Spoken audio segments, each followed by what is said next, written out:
بسم اللہ الرحمن الرحیم۔ اردو کی تیسری کا پیج نمبر 72 اور 73 آج پڑھنا سیکھیں گے۔ تو چلیے آج کا سبق شروع کرتے ہیں۔ دیکھیے ہیڈنگ ہے اس مضمون کے متعلق خدائے تعالی کے حکم۔ اس مضمون کے متعلق خدائے تعالی کے حکم اتفاق رکھنے اور نفاق سے بچنے کے لیے خدائے تعالی نے بھی تاکید کی ہے۔ اتفاق رکھنے اور نفاق سے بچنے کے لیے خدائے تعالی نے بھی تاکید کی ہے۔ چنانچہ اسلام میں جتنی عبادتیں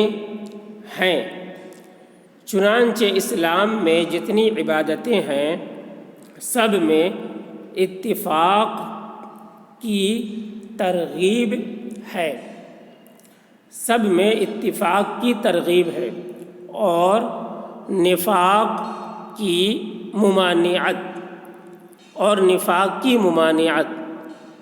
دیکھو سب سے بڑی عبادت نماز ہے، جس کو مسجد میں اور پھر خاص کر جماعت کے ساتھ مل کر پڑھنے کی سخت تاکید کی ہے،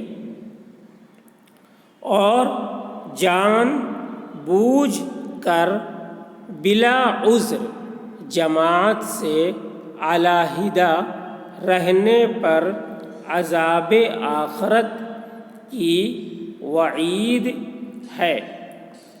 رمضان میں مفلس ہو یا دولت مند، سب کو سارا دن بھوکا پیاسا رہ کر روزہ رکھنے کا حکم ہے، جس کی ایک بڑی وجہ یہ ہے کہ سب کے سب بھوک پیاس کی مصیبت سے آگاہ ہوں اور مقدور کے موافق ان لوگوں کی امداد کا خیال رکھیں جو فاقے کی مصیبت میں گرفتار ہوں،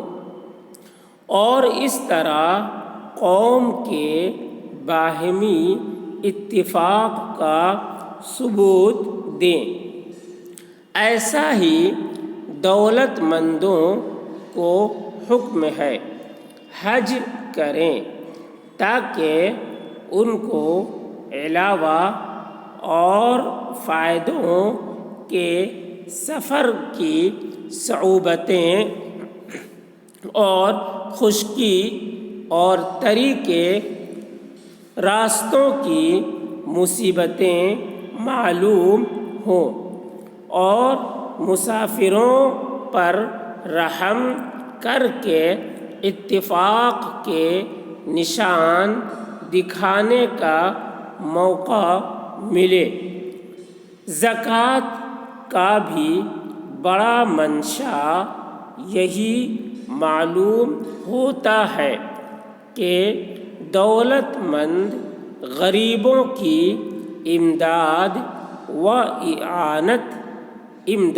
اعانت اور اتفاق کی وجہ سے جو امداد ایک دوسرے کی ہو سکتی ہے اس کو ظہور میں لائیں۔ ان امور کے سوا صاف لفظوں میں اتفاق کرنے کا حکم دیا ہے، اور نفاق سے بچنے کی تاکید فرمائی ہے۔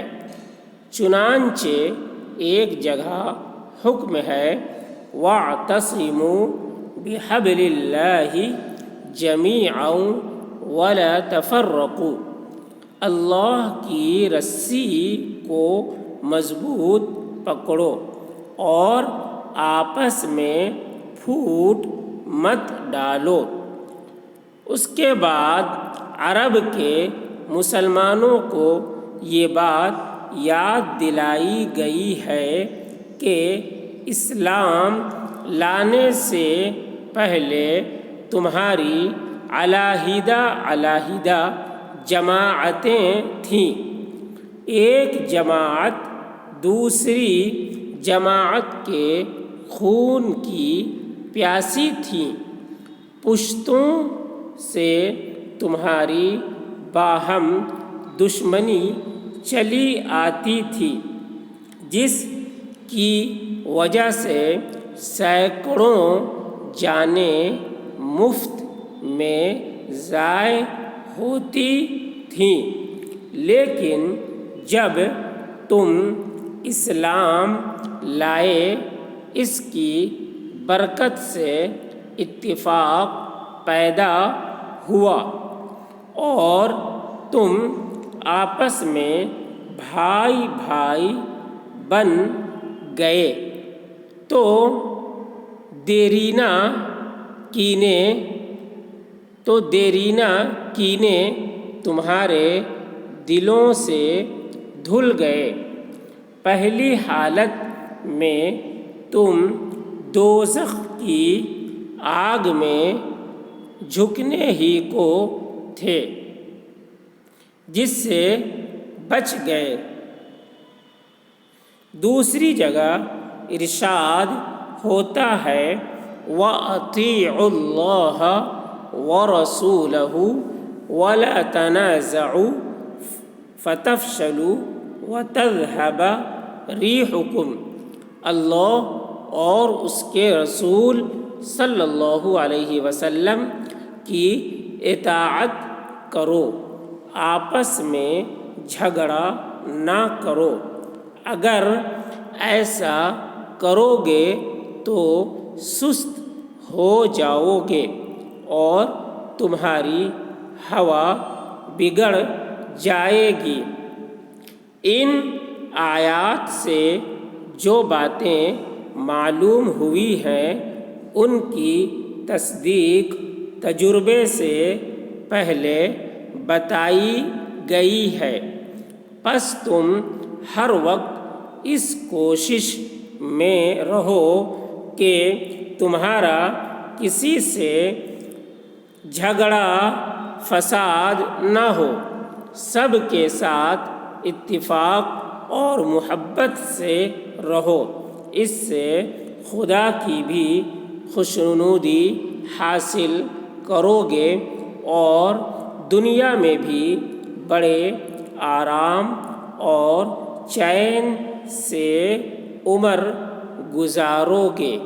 الہی ہمیں اتفاق کی توفیق دے اور نفاق سے بچا، آمین ثم آمین۔ پھر سے ایک بار دیکھ لیں پورا سبق۔ اس مضمون کے متعلق خدائے تعالیٰ کے حکم، اتفاق رکھنے اور نفاق سے بچنے کے لیے خدائے تعالیٰ نے بھی تاکید کی ہے۔ چنانچہ اسلام میں جتنی عبادتیں ہیں سب میں اتفاق کی ترغیب ہے اور نفاق کی ممانعت۔ دیکھو، سب سے بڑی عبادت نماز ہے، جس کو مسجد میں اور پھر خاص کر جماعت کے ساتھ مل کر پڑھنے کی سخت تاکید ہے، اور جان بوجھ کر بلا عذر جماعت سے علیحدہ رہنے پر عذاب آخرت کی وعید ہے۔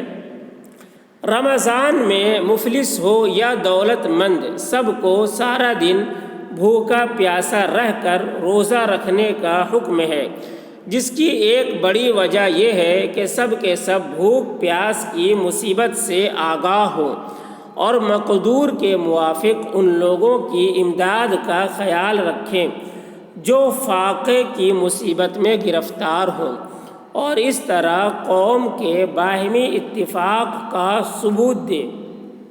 ایسا ہی دولت مندوں کو حکم ہے حج کریں تاکہ ان کو علاوہ اور فائدوں کے سفر کی صعوبتیں اور خشکی اور طری کے راستوں کی مصیبتیں معلوم ہوں اور مسافروں پر رحم کر کے اتفاق کے نشان دکھانے کا موقع ملے۔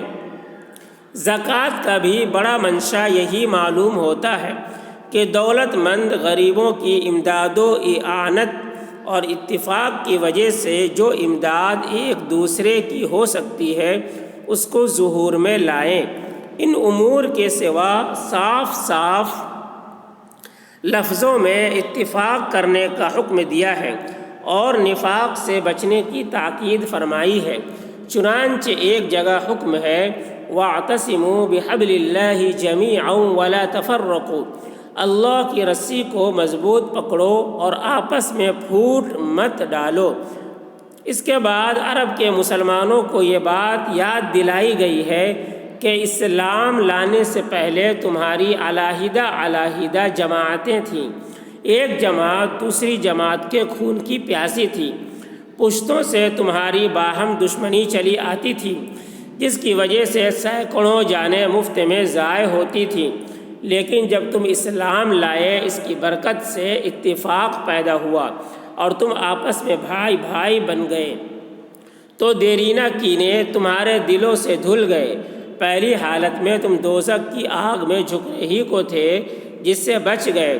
دوسری جگہ ارشاد ہوتا ہے وَأَطِيعُوا اللَّهَ وَرَسُولَهُ وَلَا تَنَازَعُوا فَتَفْشَلُوا وَتَذْهَبَ رِيحُكُمْ، اللہ اور اس کے رسول صلی اللہ علیہ وسلم کی اطاعت کرو، آپس میں جھگڑا نہ کرو، اگر ایسا کرو گے تو سست ہو جاؤ گے اور تمہاری ہوا بگڑ جائے گی۔ ان آیات سے جو باتیں معلوم ہوئی ہے ان کی تصدیق تجربے سے پہلے بتائی گئی ہے۔ پس تم ہر وقت اس کوشش میں رہو کہ تمہارا کسی سے جھگڑا فساد نہ ہو، سب کے سب اتفاق اور محبت سے رہو، اس سے خدا کی بھی خوشنودی حاصل کرو گے اور دنیا میں بھی بڑے آرام اور چین سے عمر گزارو گے۔